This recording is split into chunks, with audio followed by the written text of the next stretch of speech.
Ah, meu Brasil, bombou na net. Se bombou na net, a gente passa aqui na telinha do Madeirada Brasil. E vamos pros vídeos de hoje. Conversava agora, entrevistava o Pablo Hortelado para o episódio de O Assunto Amanhã e perguntei para ele se esse movimento nas redes sociais se assemelhava ao movimento que a gente viu na época da pandemia. Ele disse que as medições eram metodologias diferentes, então não dá para comparar laranja com limão. Mas se você ali, sem muita ciência, se lembrar do que era nos anos 2020, 2021 e por aí vai, parece muito com isso. Com a diferença é de que o grupo que disseminava, para quem era apontado o holofote de disseminação, era o grupo bolsonarista. A gente fez esse episódio de hoje de O Assunto e no caso do questionamento às autoridades estaduais, portanto ao governador Eduardo Leite e ao governo do estado, ao governo federal, não existe nenhuma campanha de disseminação em relação ao Sebastião Melo, que é o prefeito de Porto Alegre. O que mostra uma clivagem bastante direcionada, porque se tem todos os níveis da União, se você tem lá prefeito, governador, presidente ou ministros ou prefeitos da região sendo detonados porque não estão supostamente fazendo nada, isso mostraria algo que foge da ideia de uma combinação ou de uma orquestração. O fato é que a ajuda para o Rio Grande do Sul também virou, como tudo no Brasil, desde 2018, motivo de polarização. Então, infelizmente, e é o que a Dani acaba de lamentar, o que deveria ser o principal, que é ajudar, independente de qualquer coisa, de juntar todo mundo, né, todas as forças que podem contribuir para a melhora da vida de uma população inteira que sofre o drama, que perdeu gente, que não tem o que comer, que não tem como abrir a sua lojinha porque ela foi destruída, porque não tem mais casa para voltar, porque seu bicho de estimação morreu afogado, foi levado pela enxurrada. Todas essas pessoas deveriam ser sempre o centro de uma mobilização nacional.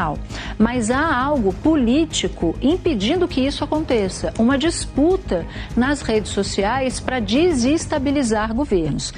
O comandante do Exército, a Dani falou com ele também, ele chegou a dizer o seguinte: quando essa situação ficar mais, não vai se resolver por muito tempo, mas quando a poeira baixar um pouco, quem vai restar aqui é o Estado.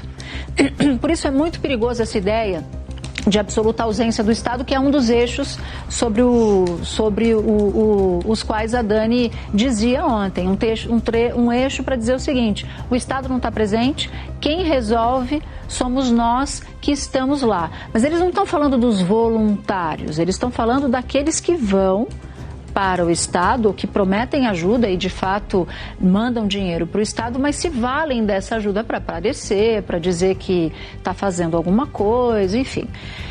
O ponto central é: a política entrou na tragédia. E quando a política entra na tragédia, e a política entrou na tragédia por meio de fake news, quando a fake news entra por uma porta, a solidariedade sai pela outra. A ajuda que é tão necessária sai pela outra. Então a gente não está tratando de algo menor quando a gente fala de fake news. Quando existe uma mobilização da imprensa profissional inteira dizendo que a fake news ela tira das pessoas que estão sofrendo o direito de receber essa ajuda. Porque ontem eu dizia aqui na Central Globo News, por exemplo, que uma grande empresa de medicamentos resolveu não mandar porque acreditou numa fake news de que a Anvisa estava impedindo a chegada de medicamento, de remédio para as pessoas que precisam. E essas pessoas precisam muito de muita coisa, inclusive de remédio. Eu espero que meu partido esteja ao lado do presidente Lula em 26. Se o partido não estiver, a senhora estará? Olha, o MDB, que é um partido histórico, vocês sabem, assim, esteve ao lado do presidente Lula, no Lula 1, no Lula 2, no Dilma 1, no Dilma 2, apesar de todos os percalços, né? Se nós estivermos ainda dentro dessa polarização, numa escolha que não é de Sofia, entre a extrema-direita querendo voltar com todos os exemplos que foram toda a história que a polícia agora e a justiça vai elucidar, eu não tenho dúvida que as forças democráticas estarão com um candidato mais forte a derrubar esse projeto nefasto e, consequentemente, o único nome que me vem à mente, que me vislumbra por tudo, e nós estamos preparando o país para isso, quer dizer, a partir do momento que a gente melhora a economia, a gente fortalece o governo do presidente Lula, eu não vejo outro caminho a não ser apoiar a reeleição do presidente Lula, se ele for candidato, enfim. A senhora vê a possibilidade de uma dobradinha PT e MDB em 2026 para a presidência da República? Acho que todo partido que se entende como partido político quer poder, né? Acredito que o MDB, não posso falar pelo presidente, nem pelo executivo da qual eu faço parte, provavelmente gostaria de ter o nome de vice do presidente Lula. Mas mais do que isso, projeto de poder não é projeto momentâneo de governo. O projeto de poder hoje do Brasil passa pela questão de garantir o Estado democrático de direito. A democracia, acima de tudo, sob pena de não termos nada. Então isso tem que estar acima das vontades políticas. Tem que ser, o candidato tem que ser aquele que tem condições de ganhar da extrema-direita. Lembra que eu estou falando da extrema-direita, não estou falando da direita. Eu mesmo sou uma pessoa de centro-direita. Muitos me colocam na área da economia como alguém de centro-direita, na pauta de costumes com alguém de centro-esquerda. O que eu estou falando é da extrema-direita. Nós temos que estar aglutinados num projeto de defesa e de fortalecimento da democracia que ainda continua fragilizada diante de todos esses percalços. Então, o que eu quero dizer com isso é o seguinte: nós todos temos que ter a grandeza de saber que o vice tem que ser de um partido que se some, que seja o melhor partido e o melhor vice para que possamos competir e disputar uma eleição. Mas 26 está muito longe, a gente tem muitos problemas do Brasil para resolver antes disso. E mais longe ainda, 2030, e o Senado Federal discute o fim da reeleição. Senhora, é a favor? Totalmente de acordo. Nossa, esse seria para mim a realização de um grande sonho, de alguém como professora de Direito. Com 22 anos eu entrei nas universidades como professora, eu me formei muito nova, fiz uma pós-graduação e comecei a dar aula com 22 anos de idade sobre direito público, direito constitucional e direito administrativo. Um dos grandes cânceres e males que é não só a reeleição, como é um mandato de 4 anos, é um mandato curto, então você ganha o primeiro ano, o segundo ano você trabalha, o terceiro ano você já está pensando em eleição. Aqui você tem eleição municipal e aqui você está pensando, você pensa em eleição no segundo ano, no terceiro e no quarto, você só não pensa em eleição no primeiro ano. O Brasil não vai para frente dessa forma. O exemplo agora, e talvez o momento certo é esse, quer dizer, se o presidente Bolsonaro não tivesse chance de ser candidato à reeleição, nós não teríamos todo esse processo, nós teríamos eleição com 2 outros candidatos, nós talvez não teríamos uma tentativa de golpe no Brasil. Um mandato de 5 anos sem reeleição está de bom tamanho. Ministra, a gente deve ter uns 30 partidos no espectro político brasileiro que sonhariam em ter um candidato competitivo na maior capital do país. O MDB tem. A senhora apoia esse candidato? Veja, o MDB tem um candidato, eu não tenho, ao contrário, eu vejo no Ricardo Nunes uma pessoa democrática, ele é um democrata, ele tem posicionamentos provavelmente diferentes em alguns aspectos que eu, como meu marido, tem posicionamento político e muitas vezes pode ter posicionamento até ideológico diferente do meu, e nem por isso eu deixo de amar meu marido, de gostar do meu marido, de conviver com meu marido, e muito bem, obrigado, viva a democracia por conta disso também, né? Então, até agora, o Ricardo Nunes não me deu ainda nenhum motivo para não apoiá-lo. Obviamente que nós vamos ver qual é a plataforma de governo dele, né? Se ele continuar defendendo a democracia e os valores dos quais eu comungo. O que eu me recuso é subir um palanque de bolsonarista. Eu jamais vou estar num palanque onde o MDB lance vice. Aí é outra história, lance vice de um candidato bolsonarista que tem pautas que representam um retrocesso na pauta de armamento, desmatamento ambiental, na pauta mesmo de costumes ou no flerte da democracia. No palanque de Ricardo Nunes a senhora sobe. Bolsonaro não tanto, a gente pode ir em dias diferentes, né, sem nenhum problema. A senhora pretende ser candidata em 2026? Eu estava pronta para voltar para casa quando saí candidata à presidência da República, sabendo que o meu papel era outro. Abrir caminho para o campo democrático, poder dar a visão que o campo democrático entendia naquele momento de extremismo. Jamais imaginei que a eleição seria uma eleição tão acirrada, que o segundo turno o MDB fosse tão decisivo no processo, mesmo a minha figura, como eu nem imaginava ficar em terceiro lugar, né, tendo um Ciro Gomes como candidato, que foi tantas vezes candidato, e que tivesse que ir pro palanque, defender, aqui está o campo democrático, é aqui que nós temos que ir. Então, assim, e não esperava receber o convite do presidente Lula para, vamos dizer assim, prorrogar por mais, sei lá quantos anos, 2 ou 3, não sei quanto tempo o presidente me quer como ministra de Estado. Então, estou cumprindo a minha missão da melhor forma possível. Claramente, o discurso na campanha de 2022 foi de construção de uma frente ampla, representadíssima pelas figuras de Geraldo Alckmin, de Marina Silva e da senhora. Hoje, com 15 meses de governo, temos um governo realmente de frente ampla ou passamos até o clássico presidencialismo de coalizão, em que quem manda mesmo são os ministros do PT e o presidente que é do PT?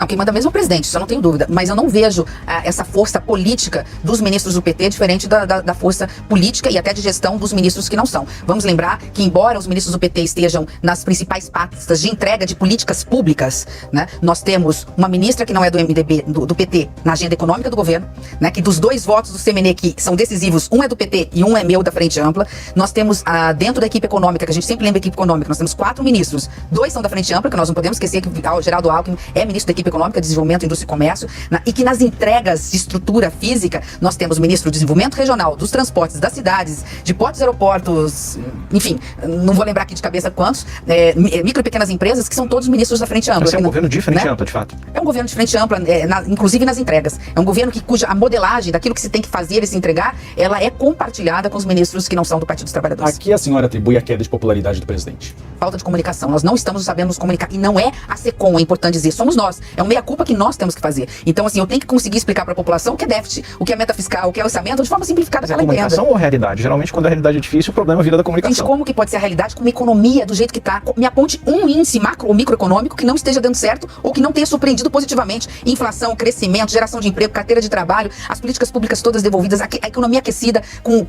atingindo quem mais precisa. É ainda um pouco um Brasil dividido, onde as pessoas não querem estar do lado certo, elas querem estar certas. Então elas querem defender a tese delas mesmo, elas vendo que aquela tese não tem procedência, não tem lógica nenhuma. Agora nós temos uma franja, e essa é o sentimento que tenho de quem andou na rua sendo xingado no passado por ter tomado uma decisão e está andando na rua esse ano. As pessoas estão querendo paz, elas estão mais serenas, elas estão respeitando mais e está começando a cansar essa polarização. Elas não têm coragem de externar, porque elas têm medo dos dois extremos, mas está se alargando. Eu não estou dizendo que está alargando o centro democrático, o centro no sentido eleitoral, não é isso que eu estou dizendo ainda. Acho que esse centro eleitoral ainda vai ter muita dificuldade em 24 e 26, mas já está tendo por parte de grande parte da sociedade brasileira, só fazer pesquisa em alguns estados. Não deveríamos estar falando menos de Bolsonaro? E aí o presidente abriu a última reunião ministerial falando sobre futuro e sobre Jair Bolsonaro.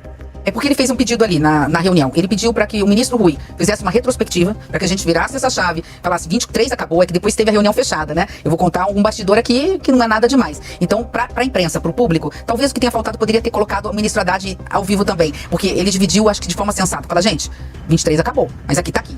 O que nós fizemos comparado ao governo passado? Tudo melhor. 23 acabou, agora vamos falar de 24. Foi quando o ministro Haddad começou na macroeconomia, na microeconomia, dizer quais são as medidas que nós vamos fazer em 24 e algumas para 25. Então, viramos uma chave. E o presidente chegou a dizer, a partir de agora, com 1 ano e 3 meses, tudo é nosso. É nossa responsabilidade, nós é que temos que assumir, nós é que temos que justificar. Então, acho que essa reunião precisava dessa virada de chave e ela aconteceu. Se a senhora pudesse dar um conselho principal ao Luiz Inácio Lula da Silva, qual seria?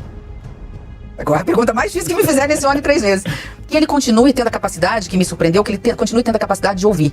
É o que me surpreendeu enormemente. Não é fácil um ex-governador, um ex-prefeito, um senador da República ouvir. E ele ouve ministros e ministras com a mesma atenção, sem interrupção, e depois ele procura dar o seu juízo de valor. A palavra final é dele, como tem que ser, mas ele primeiro procura se calçar na boa informação. E quem tem as informações, os dados para levar para ele é o ministro de cada pasta. Então que ele continue tendo paciência com a equipe dos ministros dele, tendo a capacidade de ouvir, que quando a gente ouve, a tendência é errar menos. Chegou até aqui, não é inscrito ainda? Se inscreva no canal, deixe seu like, compartilhe esse vídeo e vamos para mais vídeos.